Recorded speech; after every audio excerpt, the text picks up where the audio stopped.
You mean like what Destiny's saying? You mean like what Destiny's? You mean like what your business partner is saying? Not that she'll ever acknowledge that that's what her argument is, but that is what she believes. Yeah, every single episode is like the most inhuman conversation and makes you hate both parties even more. Yeah, he's Norwegian. He's Norwegian. What? Fuck you. That is way closer to you than me. Like, if you literally have no concept of like subtext, then yeah, there's nothing prescriptive in it, sure. And is there any context? But you also think lesser of people for being a different race than you, don't you? Arch. That's like the other point there. Like, yeah, everyone around you in that boat was probably a brainwashed scumfuck. Yeah, no shit. Where are some of these erudite... Where are these erudite hate threads on DGG? That's what I wanted to read. I wanted to read the erudite hate threads from Our Destiny. Yeah, so we saw this clip the other day from the JLP interview. Where basically she says... She sounds like reluctant. We'll play the clip. Would you play the clip? Which would you rather have as president? Justin Trudeau or Donald Trump? Ooh, you're really... You don't like me. Which would you rather have as president? Justin Trudeau or Donald Trump? Dude, this guy is so retarded. Do you? I love you. I love you. I don't know. No, Neither. I do. I don't like either. So, which would you prefer if you had to make a choice? Oh, they're both so corrupt. Gun to my head, probably Trudeau. Amazing. Amazing. You want to but again, wow. Where's her comments on here? She's like replying to comments somewhere. I mean, I guess we'll just read some of the hate. Okay. This just proves she doesn't think it's that bad. I don't know who said that, but it's true. These commentators just don't think it's that bad.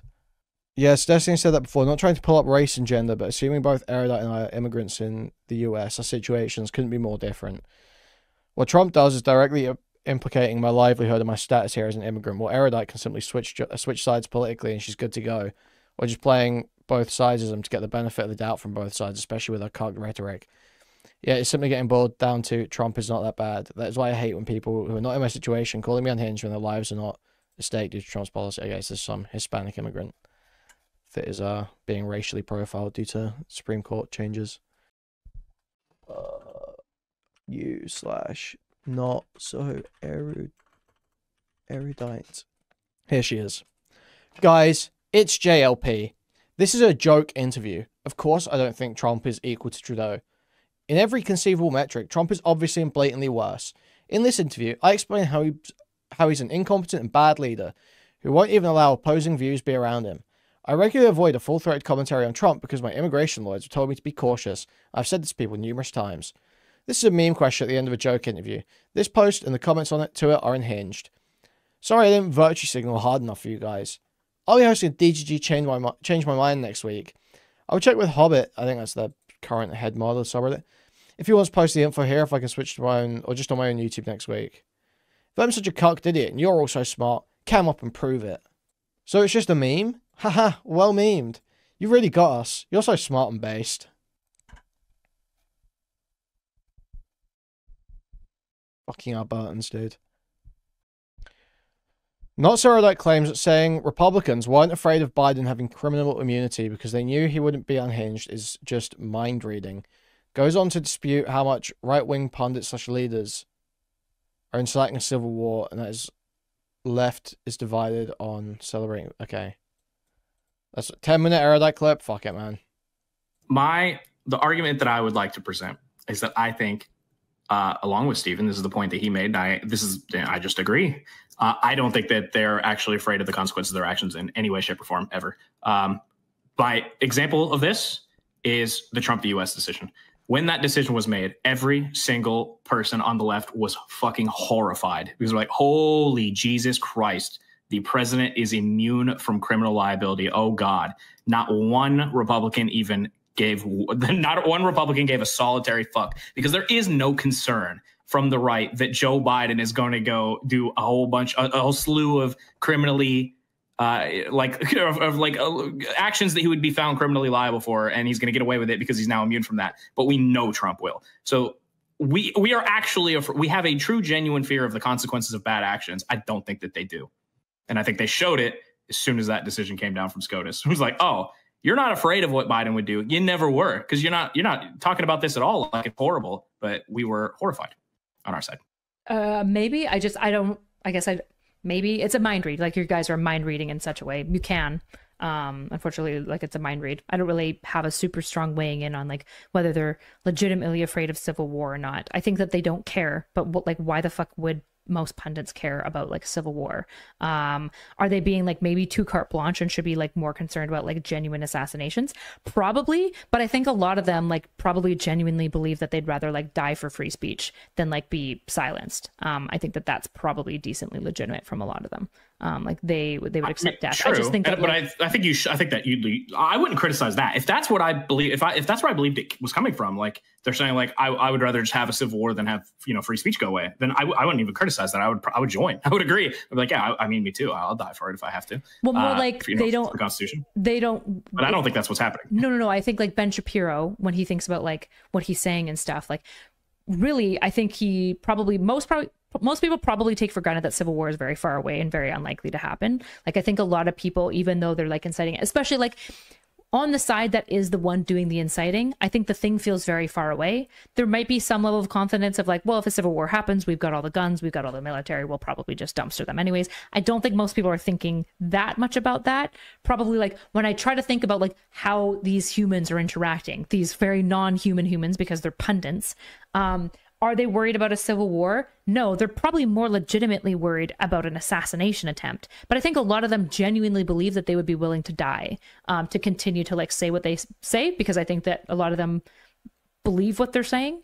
And so like, I guess to some extent, I agree that they should be, I don't know if they care about a civil war necessarily. They care more about assassinations. I just don't think they think that a civil war is likely. Like, most of them don't think that they're inciting civil war.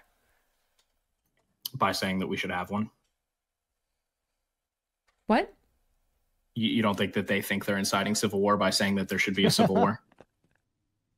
Oh no. That's not what I said. You said you don't think a lot of them think that they're inciting civil war, but a lot of them are saying we should have one. Yeah. Unless I missed something. Yes. So like that is the view? So they're saying they want one, but they don't think that inside. Okay. But you think like a lot of like conservative pundits don't think that saying we should have a civil war is inciting to civil war? I think a lot of them would say because they view it so far away that like they think that like nothing they could say is actually inciting a civil war because it's just not a thing that's going to happen. I think their feelings feel so justified in their rage that when they say like, yeah, we should have this thing, they basically would say like, well, it's not inciting, like it's not going to happen. I'm not trying to incite civil war, and probably. This is delusional. Happen. I believe in this thing, right? Like, I don't know. I feel like we keep it. I don't know. It feels like you're ascribing to them. I would agree with that. The thing is, I would agree with that. No, it's not even that. My whole take, and I think, I mean, he's not here to say it, but I think this is kind of when you say, when you're on Twitter, when you're a fucking huge Republican, you're a huge pundit, millions of followers, and you're on Twitter saying we should have a civil war. The fact that you're saying that, and this totally agree. Like, the thing is, I agree with what you're saying. The main ones I see like actually explicitly saying have a civil war is like Tim Pool, but he's always saying, I literally just disregard Tim Pool. I'm pretty sure he's just chasing bots. I don't think he believes anything he's saying on Twitter. He's chasing bot likes. Is Matt Walsh? I think there's a non-zero chance he is a bot. I think Matt Walsh is the main one that you could point to and go, fuck. I would say is explicitly. Most of the others that talked about it, they like fucking Marjorie Taylor Greene said, well, I want a civil, peaceful divorce, right? So it's like, she's literally running away from the Civil War thing. She's like, I want to be separate from them, but not through war, right? Like, the only one that I think is like Matt Walsh, and I wouldn't be surprised if Matt Walsh is somewhat knowingly inciting civil war. He just doesn't care because he knows the rhetoric is like violent enough. He probably knows he's rich that he could flee, right? Like he's probably just not that worried about civil war. He probably thinks that he'll win. I don't think that like even Tim Pool, is he inciting it or fear mongering about it? I think a lot of them would probably say that they're fear mongering about it, right? Like a lot of the people that you could point to, like even like Trump, like I hate my enemies and stuff like that. I'm like never willing. He's like not willing to announce belief. If you get into the mindset, Like, loads of them are implying it. with them. I think it is fundamentally inciting violence, but the way that they would likely view this is, I'm not trying to incite it. This is all fucked up as well. What is What's wrong with gonna this happen? clip? Whoever clipped this is a total retard. I don't think it's a good thing. I think it's a bad thing. Like they're fear mongering more than they're trying to be like, yes, let's do you would it. say Arm up. In the way that like Vosh was saying, like arm up, or the revolutionary Antifa losers are saying arm up, right? They're more so fear mongering about it in a way that I would point to and go, this is just inciting. Sure. This isn't relevant, but I would say whenever you get the You fucking mean weirdo like what Antifa Destiny's people, saying? You mean like what Destiny's? You mean like what your business partner is saying? calling for revolution, I think that there is a really, really spooky, scary difference between them saying it and like conservatives saying it, because if we were to have some sort of revolution or civil war, there's more tankies, the right. the tankies of America are getting fucking smoked quick. The right has teeth to their bone. The right would probably win, to be honest. So yeah, so it's scary there. Versus like when Vosh says, I'm like, shut up, bitch. Like you're gonna get ran through. Sure. It's also not that that's relevant. It's just a little scarier. Just like caution people on what they assume. I just don't know where the temperature of the population is at, right? Like I had my experiences at Colorado, which was conservatives being very calm, very vehemently being like, oh, Trump said that? No, that's bad. Like, that's not okay, right? We had several conservatives come up on mic and denounce their own conservatives and be like, guys, like, we do need to cool things down. Like, I want to have a good conversation, right? And then we also saw that there are both of these camps. The question is, the one camp screaming and inciting is really loud, and they're probably also getting botted like crazy by Russia and China. Pepe LAG invested $9.99. Oh my gosh, I finally got a super chat. That's crazy. Shu is sad because all of her friends and her husband are right-wing. Now I need Lefties dumped her over trivial BS and now she's in a big echo chamber. You should reach out and be her token liberal friend. Okay. Holy shit, that fucking stun locked my brain. Inciting, fear-mongering. bots. So it's really hard for me to get a pulse on what the actual population feels, because even now, when you look at the polling on Trump, I think he's like one of the, if not now, the most unpopular president in history, right? So it's like, yeah, the MAGA people are rabid for him, and they're trying to milk that fucking cash cow for as long as they can. And there's some MAGA people in everyone's personal life that everyone knows and can think of that's really fucking obnoxious about it. And then there's a whole bunch of MAGA people and conservatives that we're never thinking of or have a lot. Yeah, I don't think Trump is the most unpopular president in history. I don't think that's true at all. Reasonable takes, especially when they're not in their echo chamber. He's the most unpopular recent president. Right? Like Trump's approval rating. If you look at the Economist approval rating tracker, he's below any point of Obama, any point of Biden, any point of his first term. Because I don't even have the idea. Us on the left agreed that like celebrating the assassination of a political opponent, even if it was somebody who we disagreed with a lot with, is really, really bad. I don't know about Bush. Bush isn't on there. They only compare it to Obama, Biden first term. But yeah. There's a lot more people than I. Wow. There's no peace for fascists. We won't mourn fascists. It's DGG Clippers are truly some of those low IQ people going. So it's people saying, comment on the lack of fear of Biden being a criminal is a mind read, but saying conservatives would die for free speech isn't. Okay. Yeah, true. She and people like her are the reason why Dems can't unite and why Republicans will keep winning. That's why it doesn't actually give a fuck about America. None of this shit affects her. What is this person even trying to say? I hate to say it, but you're absolutely right. How frustrating is it that people look at Israel and think they're influencing our leaders? Maybe they are, I don't know, but we have influencers who are directly impacting our youth and voting population. Bro, Israel lets you give money to your politicians. They give them bags of cash. What do you mean? Okay. Fuck it, I'll read this.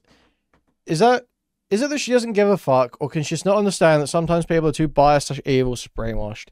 I think this is it. Erudite is a really, really good person, and I wholeheartedly mean it.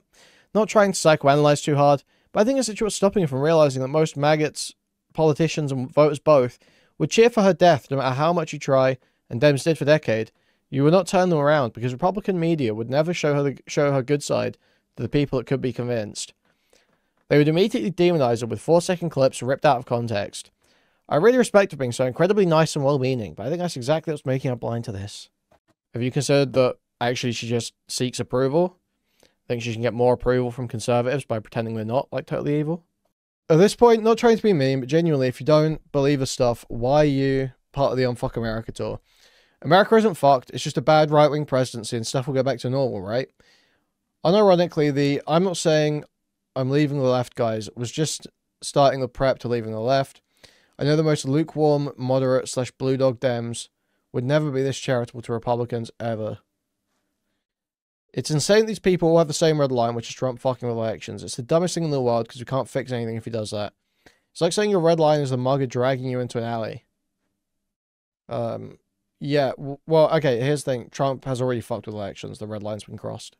The red line has been crossed. He already tried. She makes a good point, though. We're being too histrionic about Republicans. She has a better perspective on our politics than we do because she's Canadian. Sometimes we need to look outside. We need someone outside to look at us and tell us what's what. Just look at all the great outside thinkers that helped the right. Steven Crowder, Jordan Peterson, Lauren Southern, Sargon of Akkad, Nigel Farage, Lauren Chen. Without these people to help guide the right, they'd be in disarray just like us. I'd say Nigel Farage is more influenced by America than the other way around, but sure. Erudite should be in the tent. There are friends you disagree with, and people you banish from the movement. I guess Erudite thinks Destiny should be banished from the movement because he didn't condemn the violence. I guess Erudite was maybe the singular creator besides Dan to stand behind Destiny after more info about the allegations came out, instead of joining the witch hunt, has now come to the crosses of DGG because she disagrees with Destiny about optics. Sure, I'm not the first to say it, but I don't like all the anti-Erudite stuff I'm seeing. Still, stuff surfacing other positions, not even related to the optics stuff. I think it's easy to get the idea that it's guns blazing when we see Destiny and others violently disagreeing on camera because we're not seeing the dinner hang afterwards. But the community is like this weird appendage that turns on people. You can disagree with her, I do on plenty, and by the way, we don't have to agree with Destiny on everything either. But I think it'd be good to draw a distinction between friends you disagree with occasionally and people you should kick out your and Hassan's and majority reports. Okay. And the way a lot of this community is treating her reminds me of the latter, but Erudite thinks Destiny's in this group. Not that she'll ever say it. Not that she'll ever acknowledge that that's what her argument is, but that is what she believes. That is what she claims. I actually don't know if she believes anything, to be fair, but she says that. She doesn't disagree with Tiny about optics. She's publicly castigating him at an event with the sole purpose of trying to sway people to your side, directly working against that goal. Why the fuck are you people being so cringe about this shit? Erudite is in the tent, isn't going anywhere unless she chooses to leave it herself. Literally everyone agrees on this. The criticism is not about kicking her out, it's about pushing her to chill the fuck out with the attacks on our side and start focusing primarily on attacking the right. We have to be united against the right. We can't have our people infighting over stupid ass shit. We need to direct our energies outwards. It's a waste of time and energy to show up at Stephen's event to finger wag at him while Trump is trying to rip up the First Amendment and cranking the temperature to the max every opportunity. Erudite is an ally, every optics cock is an ally, but you need to get your asses in line, so fucking wasting time on tone policing like that. It's just like so gay to come from DGG. Like, we've spent like the whole last 10 years crying about lefties. 5 years, sorry. 6 maybe. 7.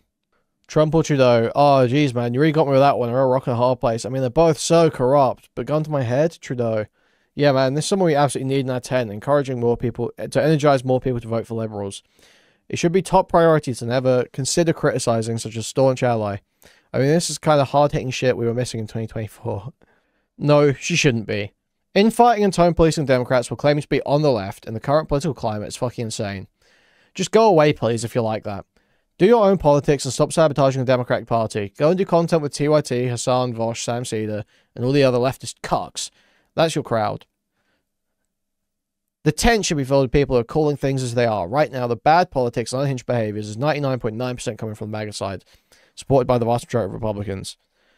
When you've lost the last election and midterms coming up, arguably the most important midterms in US history, it's not the time for internal debate. Right now is the time for lockstep political activism with the goal of getting as many Democrats elected as possible. Not crying about who's being meanie to mentally ill MAGA cultists. Fuck those people. If you want to play friends with them, then please fuck off already. Erudite and Sloipo using Destiny's event and therefore his audience/platform to farm clips for their cocked just be nice lol audience is ridiculous. These people are not political allies, you stupid fucks. Okay. I mean, this is just like the obvious belief of a DGer, I feel like. Quite shameful. Erudite understands less about American politics than the Spanish-speaking illegals getting black-bagged at farmers markets right now.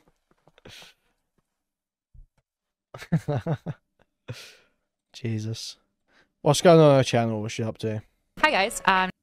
Wait, she did humanizing Archwarf. Dude, no way. No way did she do a humanizing episode with this fucking retard Arch. Dude.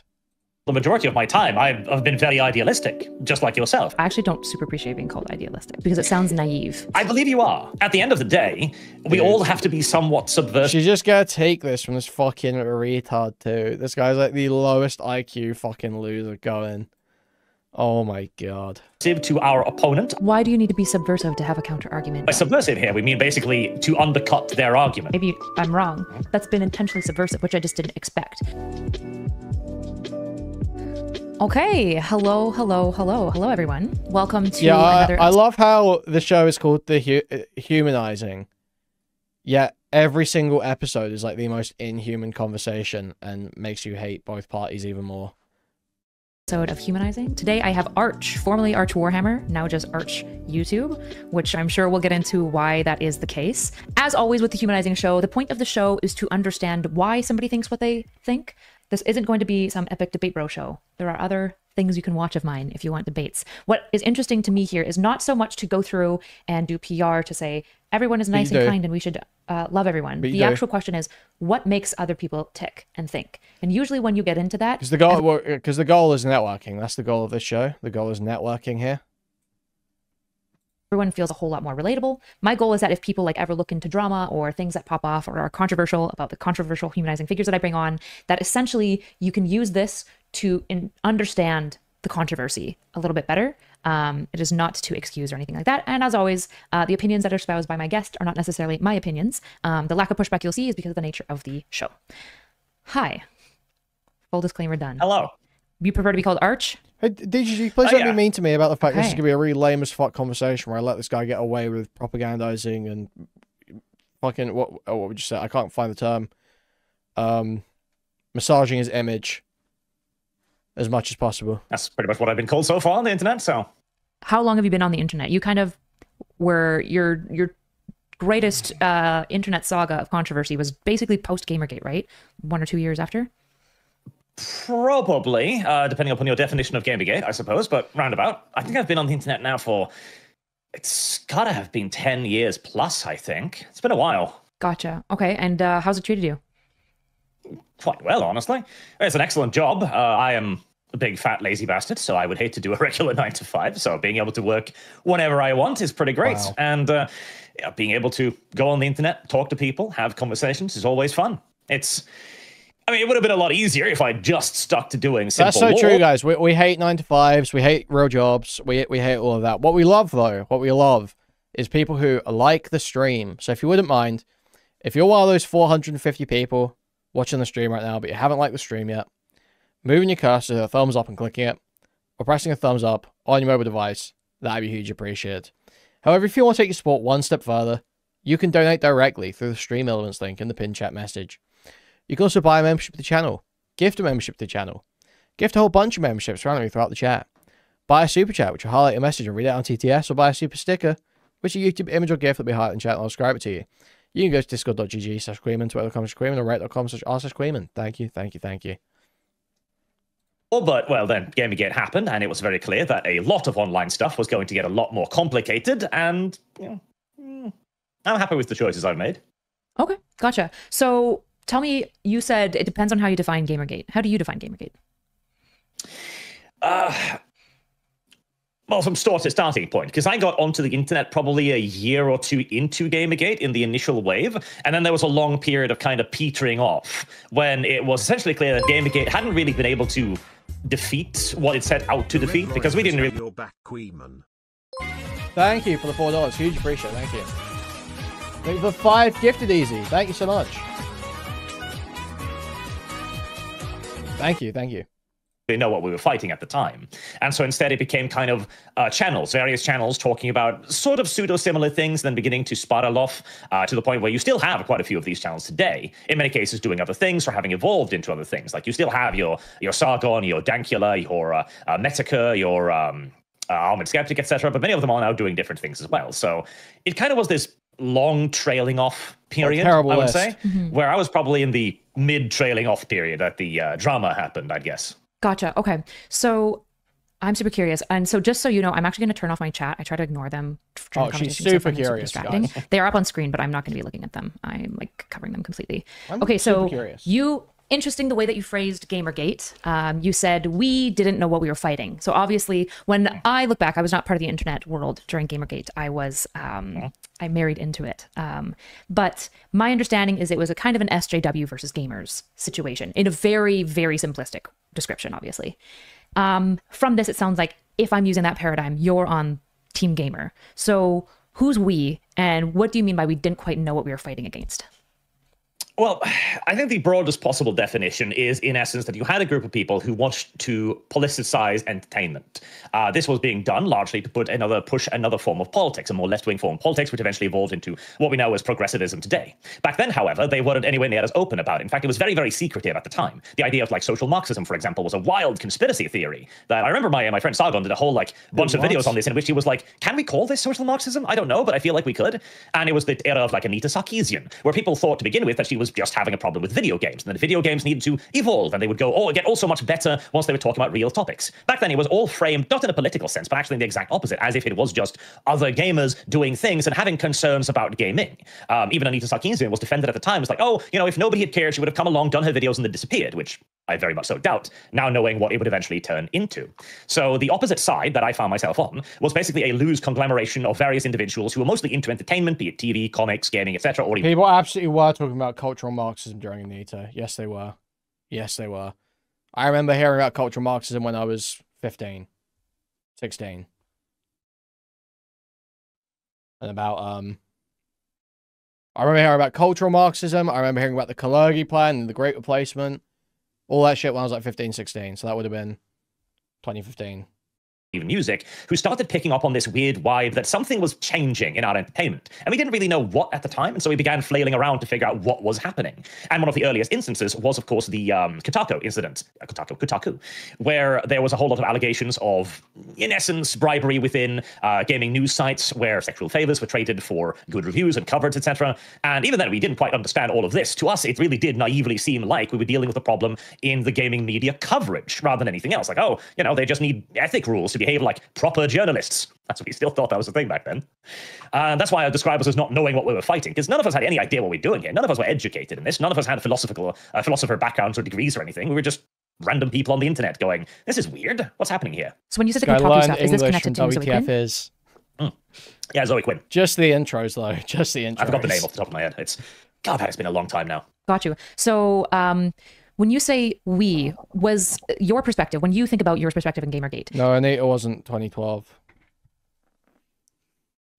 Anita might have been kicking around back then, but the reason everyone knew about it was for the fundraiser for Feminist Frequency. Feminist Frequency Kickstarter. I am sorry, queer boy, I like you and all. But after listening to this guy for 2 minutes, I am now pro your country going under. He's not from my country. I'm pretty sure, isn't he from like your country? He's like Danish or Norwegian or some shit. What the fuck do you mean? Yeah, he's Norwegian. He's Norwegian. What? Fuck you. That is way closer to you than me. Yeah, Anita Sarkeesian was like 2013, so she does predate Zoe Quinn a little bit, but they were being released until 2017.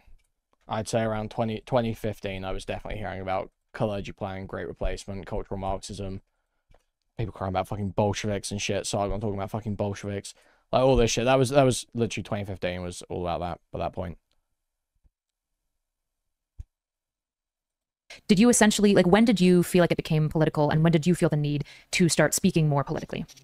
That was probably a little while in.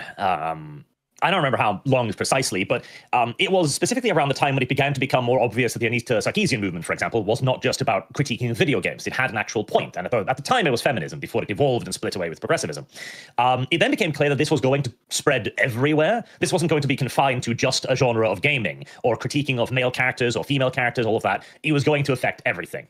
And then, long before it actually got into Warhammer, I largely decided that, okay, I can talk about this now and try to head it off at the pass, or ignore it and wait until it catches up, and then I'll be stuck there like everybody else. So that's when I felt the urge to start talking about politics and about what was happening at the time. As even back then, our entire idea was to depoliticize the entertainment, which has turned out to be a somewhat naive notion. Why did you want to depoliticize it? Yeah, no because shit. it used to be depoliticized. Like, no, it wasn't. It was viewed as a no, it wasn't. No, it wasn't. You know it was. Why do they still... Back in the very olden days, probably like 15, 20 years ago now, it was generally understood that if you were in a game store, for example, or a hobby store, you didn't talk about things like religion and politics because it wasn't important and it was divisive at the same time, and everyone largely just ignored each other's opinions on it. So that was the heydays that I'd idealized, when everyone could get together and play games or anything else they wanted to do, and matters of politics was left to the boring old grey men who had to do it for a job. So you kind of outlined why we... Dude, what? This is just wishing you were a kid again. This is just wanting to be a fucking autistic kid who just plays his video games and doesn't think about politics. That's all you're saying. You think people that knew each other from games shops didn't talk about politics? You're fucking retarded. Wanted to depoliticize entertainment, why we valued it as like kind of OG gamer bros. My question is, why did you care, Arch? Because it was going to come from Warhammer, and I really liked Warhammer, and I would like for it to not go down that path, and well, I wasn't able to prevent that, just like nobody else was able to prevent it infiltrating their other hobbies either. And so now, of course, DW is political and has even hired outright political activists, which is one of the recent little dramas around that. And DW is? Games Workshop, the creators of Warhammer 40,000. Got you. Okay, so you feel, would I be correct if I was outlining how you feel about this when you think back at this time? Warhammer was kind of this like fun escape entertainment vector. It didn't have politics or any other bullshit. It was just a gaming and a world and a fantasy space that you could kind of immerse yourself into, and you did it for a career. Fuck. And you saw the Gamergate controversy molding or becoming over time something political with a directional thrust that you felt had like wormed its way in or poisoned the thing that you love. Would that be a way to characterize how you felt about it at the time, at least? Yeah, although even then, to begin with, I thought that Warhammer would be the most difficult thing to poison, as you say, with this, as it is a very male-centric setting. A lot of violence, not a whole lot of feelings, I'm gonna be real. I don't like doing just the whole, you know, just make your own. But unironically, it feels like a tabletop game like Warhammer would be like one of the easiest things to start up on your own.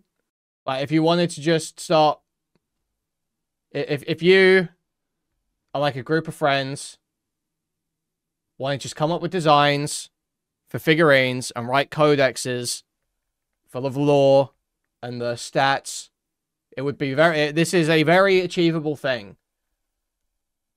This is an incredibly achievable thing. But you just want to cry about Warhammer instead. Brutally political in-universe with very little references to out-universe things. It has a very closed-off ecosystem in that regard. But I feel like, okay, might as well add to the insulation. And as it turned out, the problem wasn't the setting. Even if the setting can't necessarily be poisoned, then the company most certainly can. And at the end of the day, any made-up setting can be affected by the people who, well, made it. So when you say you thought that it would be kind of like insulated from this politicization because it was male-centric and the world was kind of like space barbaric, it was very like dark and heavy world. What do you mean by that? Why do you think the barbarity of the fantasy world would? Please don't bring up Sonic, because I will just stop playing Crossworlds. I'm maining Jet now. I'm maining Jet. Jet raped me so many times I just decided I'm going to play Jet instead. Insulate it, and why did you think the male-centric nature of it would insulate it? Because the audience itself is not interested in outside politics. It's a world in which absolute dictatorship is necessary for basic survival. It is a world where the very tagline of the setting is, forget the false promises of progress. And therefore, you know, everybody... Yeah, exactly. It's not like they don't want it to be political. They just hate that it's not their politics. And it's not enough to make their own. Do you think Erudite is gonna bring him to the Neverland Ranch to be part of her male nerd harem? It is this type of guy that she's looking for, I think. And making their own just wouldn't be enough. They have to destroy the lib ones. In fact, they want to make it illegal. You're seeing that now. Like, the moment they get into power, that's what they start trying to do, is just try and make all entertainment that doesn't agree with them illegal. So none of it's about, oh, there's women in my Warhammer now. No, it's about a deeply set ideological belief in either, it varies from person to person. Arch, I think, is like an actual ethnet or something, and they want to use the state to wipe it out. That's ultimately where this goes every time.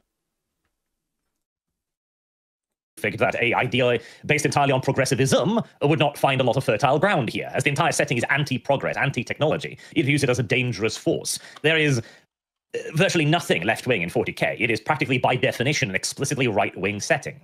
And at the time, I wouldn't have used terms like that because I didn't understand that political element just yet. Interesting. So you said that it was like a non-political space, but what you're actually describing is a fantasy literature that is like inherently political, at least in its predilections. So how do you maybe make sense of that? I feel like I'm misunderstanding a thread. Okay, no, because here's the thing.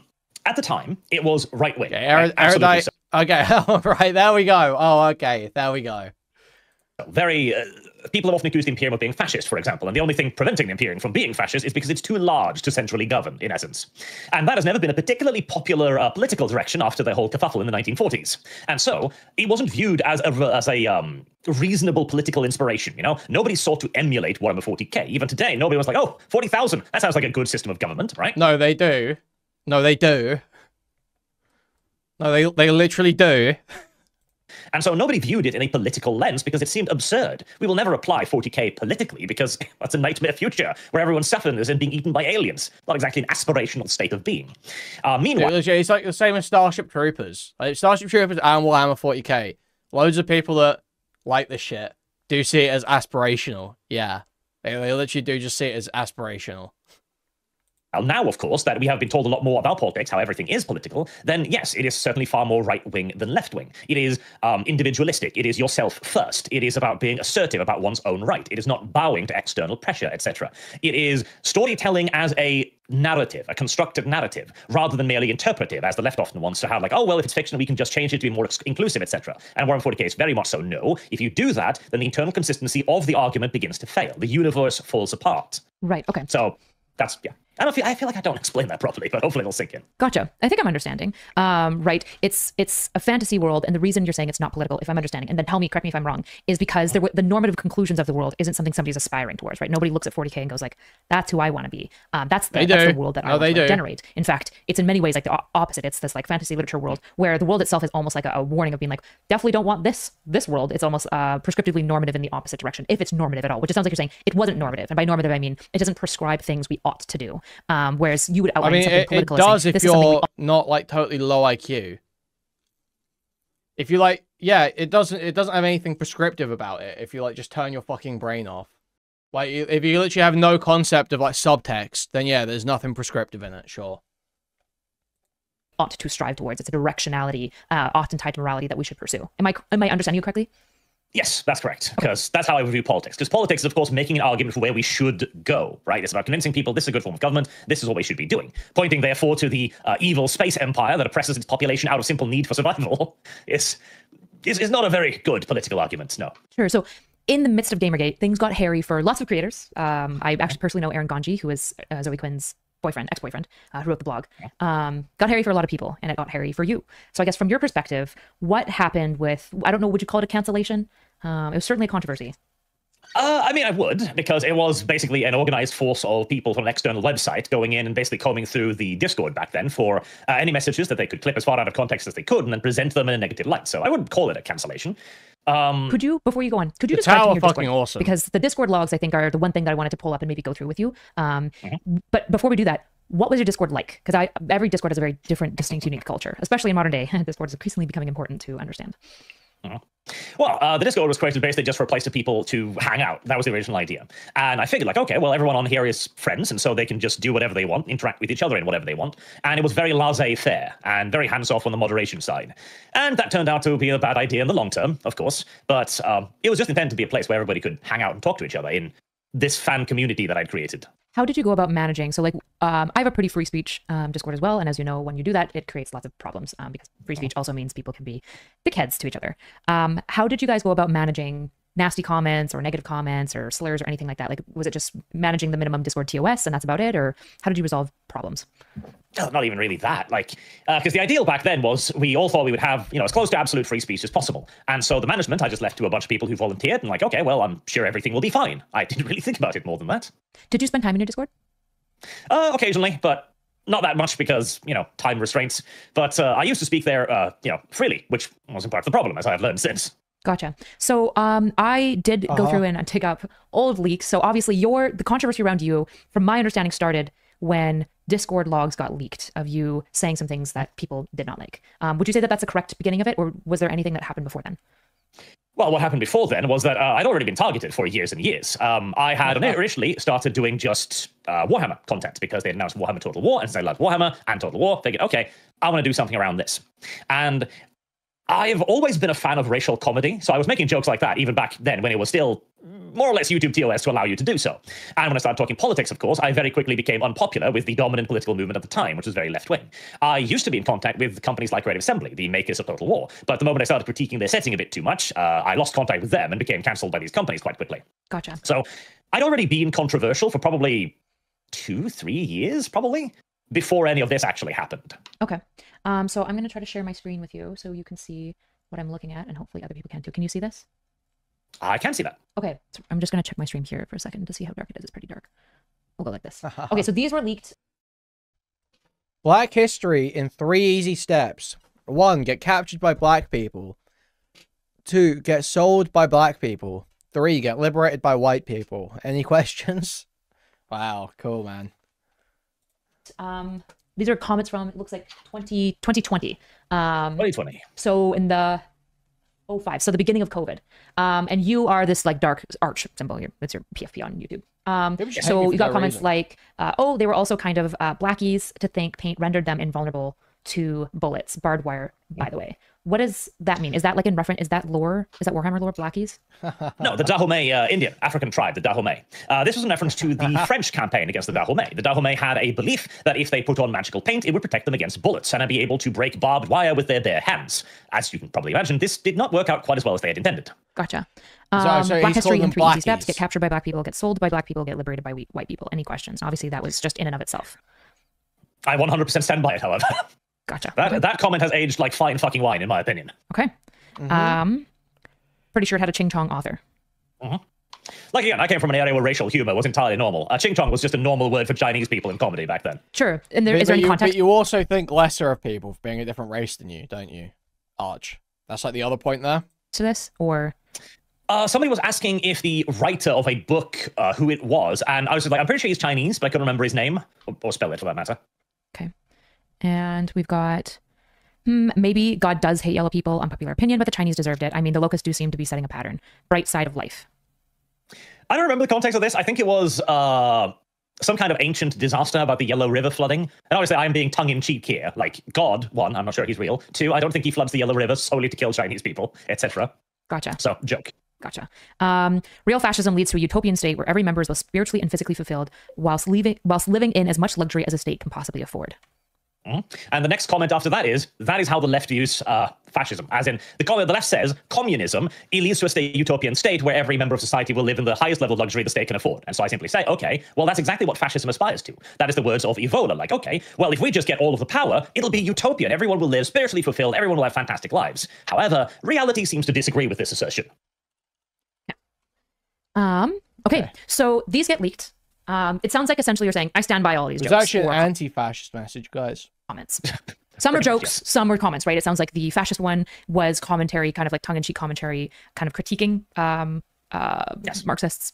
Okay, yes. So you stand by everything. Okay, so what happened?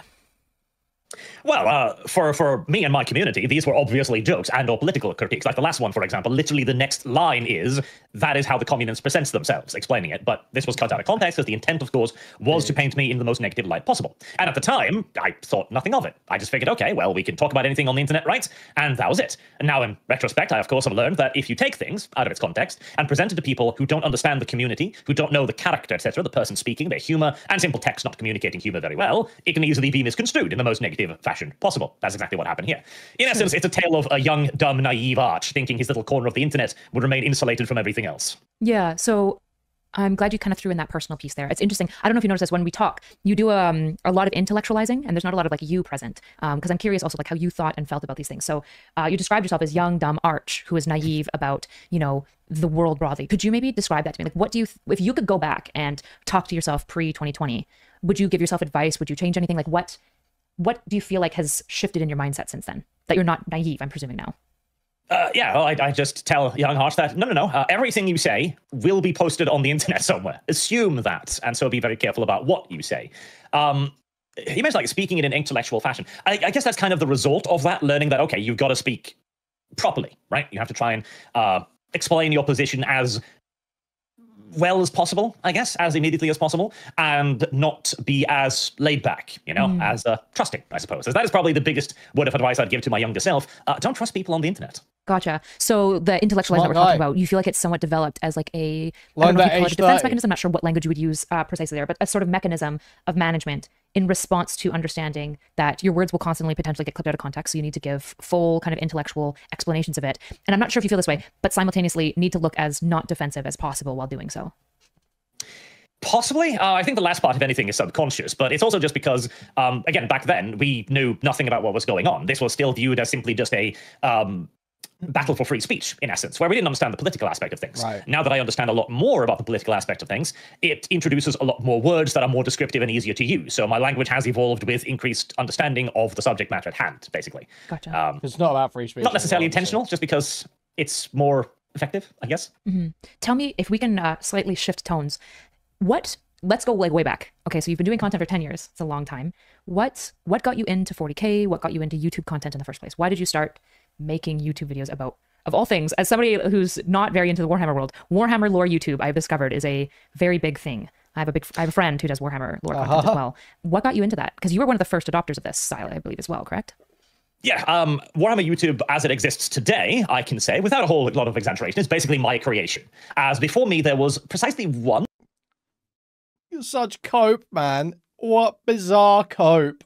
Larger creator, Vox Imperialis, maybe? Something along those lines. Okay. And it wasn't viewed as particularly, lucrative or something that people did. I started doing it and had a lot of success, and it created a lot of people after me. I simply started doing it because I've been interested in Warhammer for a very long time, since my grandmother, who didn't understand a word of English, saw a bunch of pretty figures in the toy store and thought, oh, well, my grandchild likes English, and these seems like pretty figures, and she bought me a box of Warhammer figurines. Interesting. So it's your grandma that got you into 40K Gran. Yes. What would you... I have no idea what it was. So what language did she speak? Are you Norwegian or are you... Norwegian, yes. Norwegian, okay. So I don't know what do Norwegian people call their grandma? Mimi, in this case. Mimi? So Mimi was the first 40K adopter, inadvertently. Yes. Okay. She also bought me Animal Farm at the tender age of 12. Oh. Mimi was edgy. Very much so. Yeah, that's crazy. Do you think she knew what she was getting you? Had not the faintest idea. She saw a book called Animal Farm and pretty little animals on it and thought, well, that's fitting for my grandson. I'm gonna be real, most people do that book in like secondary school. So, I mean, you're really not that far off. Like Animal Farm is not that crazy for like 12, 13, 14. These are like two themes that got introduced to you very easily because there's a lot of similarities and obviously a lot of dissimilarities between Animal Farm and 40K from my understanding. So you get these figurines. Yeah, maybe if you're like incredibly low IQ or stunted, that's like crazy to you, but how does that evolve into a full-blown passion? Like how does one get into 40K? Because my understanding, my husband's been trying to get into 40K, but he's like, to do so, I need to watch like hours of lore. And I'm just like, why would you ever pick up a hobby where you still watch a bunch of videos or read a bunch of books? But whatever, like whatever you're into. So why? Pretty sure a kids movie's been made. Dude, the movie that exists is a kids movie. I mean, this one's animated. I haven't even seen the animated one. I meant the live action one. Where's our food? I'm so hungry. But now, in this valley, on this farm, in this barn, Man is our enemy. Things are about to change. Remove man, and we will become free and equal. The cartoon goes crazy. Based on one of the most important and controversial books of our time. What's going on in there? Revolution! Seize the day! Let's get to the car! Glorious victory is ours! We must never come to resemble man in any way. They started with a dream of prosperity, Our farm is now truly Animal Farm. Now. Anyway, yeah, like... Oh, so crap. I read Animal Farm at 12. Whoa. Whoa. Well, after getting the first miniatures, I found a magazine that talked about it, and it had a battle report in it where they talk about how they play the game, and that enthralled me. And I read that book to literal pieces, and then I found as many of the books I could in the local toy store because they had no idea what this was either. And I just started vociferously reading everything I could get across, and my love for the setting remained all the way then until eventually Creative Assembly made a total war game about it, and that was the moment where I was like, okay, this is going to be awesome. I want in on this conversation, and well, making YouTube videos seemed the best way to do it. At the time, I had no plans for that being a career or anything, but yeah, here we are, I guess. Sure. So how old were you when you got that first box set of figurines? Not very old. Probably, I think it was a couple of years after Animal Farm, I think. So maybe I was 13, 14 or something like that. Okay. So 13, 14, and then this became your life. So it's been, I don't know how old you are now. 52. You're 52. So it's been a part of your life for like almost 4 decades. Dude. That's a lie I tell my audience, by the way. I was going to say, there's no way you're 52. You don't look 52, but I'm also No, not going to question people's age. How old are you actually? I don't want to say because that will ruin the joke. Okay, fair enough. But it's been a part of my life for decades. Okay. I'm going to guess you're in your 30s, if I'm being honest. Yes. Based, okay. Late 30s. Okay, so it's been in your life for decades.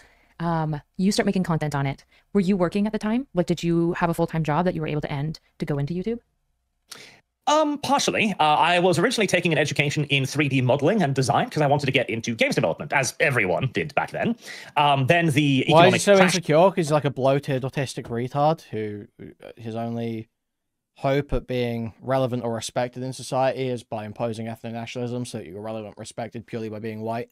happened, where games development basically died for a little bit. And I was like, okay, well, this is not going to happen. What else am I going to do, right? So I looked around for a few years trying to figure out what I wanted to do, worked in the family company for a while. So we have a family company that does robotics now.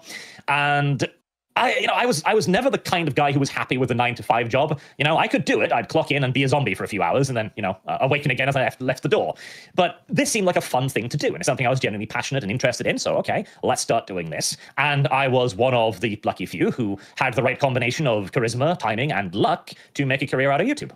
Gotcha. Okay. So your family company does robotics. Is your family quite educated then as well? No, the exact opposite. Interesting. Okay, so they're kind of like the they're like the artists who build the skill. Yes, my mother has a high school education, and my father has parts of college education. That's it. But my father created his own company. It started out doing machining using CNC technology. One of the first companies in Norway to start doing that, huh? and eventually having transitioned into robotics as the automation of the future. Yeah. Okay. Gen X. Remind me in 2 minutes because I have to let her out of her timeout when she's calm. If I forget, can you hear her like screaming and howling in the background? Is it not too bad? Just a tiny bit, but it's not a problem. Okay. So family does robotics. Your dad created a company in Norway, the first CNC company. So you grew up in Norway. Are you still in Norway? Yes, his dad runs a CNC yes, been Norway all my company. life. Huh? What? Except for a brief stint in Okinawa for about a year. Interesting. I don't think I've met anybody from Norway. Is your accent typical? I feel like you don't have a typical Norwegian accent. Well, the typical Norwegian accent is more a la PewDiePie, because he's Swedish, so he's got kind of a similar cadence. But I always disliked that. Plus, I didn't learn English in school. I learned English from the television. Gotcha. Okay.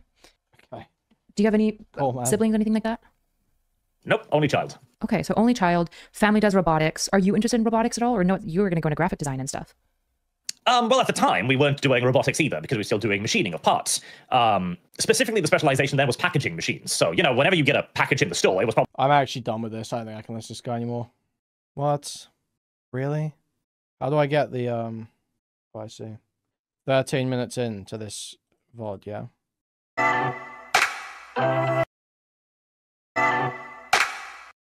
So this is her coping about her answer that Jesse Lee Peterson question.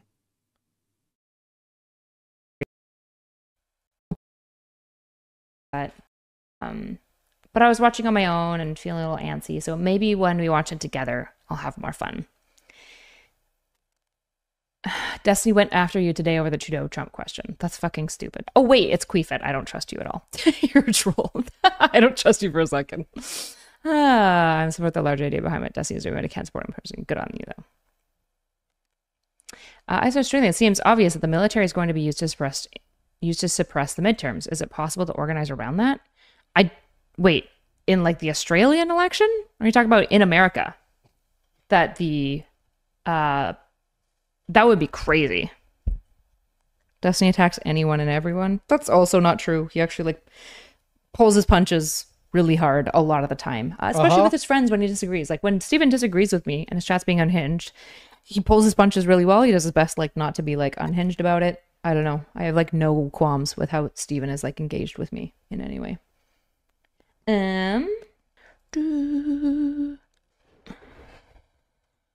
Yeah. For those of you who are like super confused, I'm from Alberta. Hating on Trudeau in Alberta is a provincial pastime, okay? It's our favorite thing to do, truly. It stems from when Trudeau came to our province and he was like listing all the provinces and he just skipped Alberta while he was in Alberta. And ever since then, Alberta's just hate it. So like... Wow. Awesome. That makes total sense why you said that Trudeau is like almost as corrupt as Trump. Well, all of a sudden this makes total sense then. I'm pretty sure like a huge amount of Alberta are like Trump supporters and want to secede from Canada and join the US. Pretty sure that's a thing. So, I mean, this isn't helping. But yeah, everyone around you in Alberta was probably a brainwashed scumfuck. Yeah, no shit. I think that's what people are pointing out to you.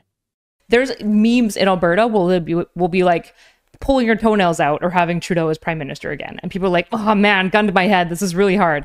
It's a whole bit. It's a whole bit. It's obvious that in every single way, Trump is worse than Trudeau. Like, it's not even kind of comparable. This is obviously true. It's just a bit. It's not that deep. It was just a bit.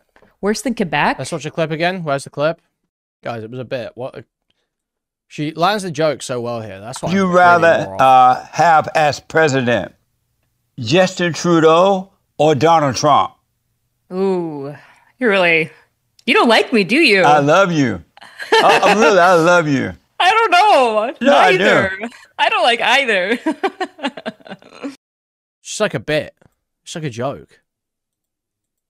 Why are you being so autistic about it? No way I just lost... Oh, here. Quebecers you guys are powerful haters too. Albertans are just really powerful haters too, okay? We have our own like powerhouse of hatred. That the Quebecois... I'm not a huge Jay Dyer fan, but I do agree with him that Erudite lacks interior homunculi. She will be the first to volunteer for the ChatGPT brain modifier in beta testing. The idea is not working. That's facts. Thank you for the $10, Max. Thank you.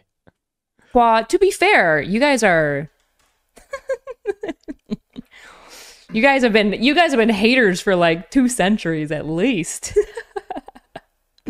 Our main airport was renamed after his father. Oof. Ooh. I find it concerning so many dealers are willing to jump all over you immediately. No goodwill earned among the rabid. Yeah, I think it's probably like not a good response. Yeah. I think it's a great response. Yeah. I don't know. I guess I just need to insist to you guys even stronger. Trump is really bad. Another day is... Okay, so we've been talking about this idea of like making strongest shoulders instead of strongest soldiers. Are you that you misspoke? No, I'm really tired, so my TBI like word swapping is going to be like way worse. Thoughts on Pierre Poilievre? It's super funny. Akila says, not sorry like Kyla. I just want to clarify something that I think is super important. A few moments ago, you said strongest shoulders instead of strongest soldiers. Are you aware that you misspoke? Dude.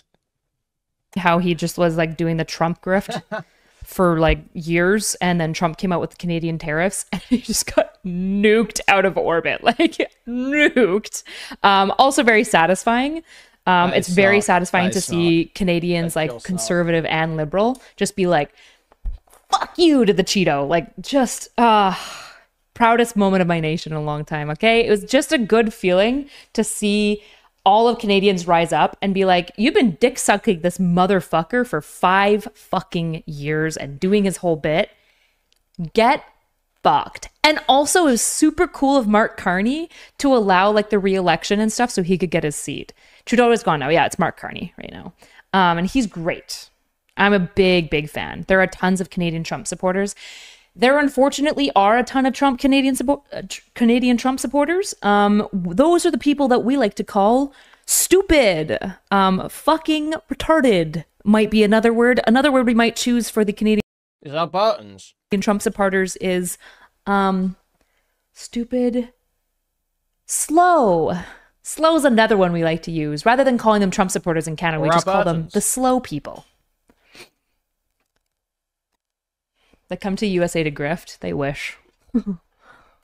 It's crazy. They're mostly just like, yeah, I love Trump because he says it like it is. And I'm like, he's just like an awful person, a terrible leader. Like, what exactly is good? And he's like, yeah, but that one time he made fun of that stupid liberal. And you're like, okay, good job. High quality principles going on here.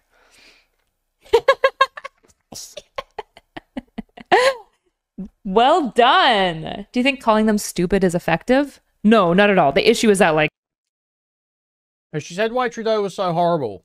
He pretty much embodies all of her political ideals. Yeah, but she can't figure that out unless it's fucking spoon-fed to her by Destiny. If you're a Canadian conservative and you're a Trump Canadian conservative, maybe somebody will reach you. It's not me. Frankly, it's just not me. Like, it's just like, it's so many levels of retarded, especially as like Canadians are watching him like roll out the military on Portland and Chicago, and now like firing the attorney general to like he's just like doing the incremental steps of authoritarianism like overnight. And a lot of Canadians are like decently sensitive to that. We're way we've gotten like a nationalist spirit that has emerged in the Trump era, which has been good. It's been, I thought it would be cringe, just because like when Canada in the past tries to like force nationalism, it doesn't hit. It doesn't hit well, but it's hitting this time. I'm very proud. Sorry, not sorry. Yeah. Thoughts on Danielle Smith? I honestly haven't kept up with. Okay, I've seen enough Erudite. That's enough of this bitch. I'm sick of it.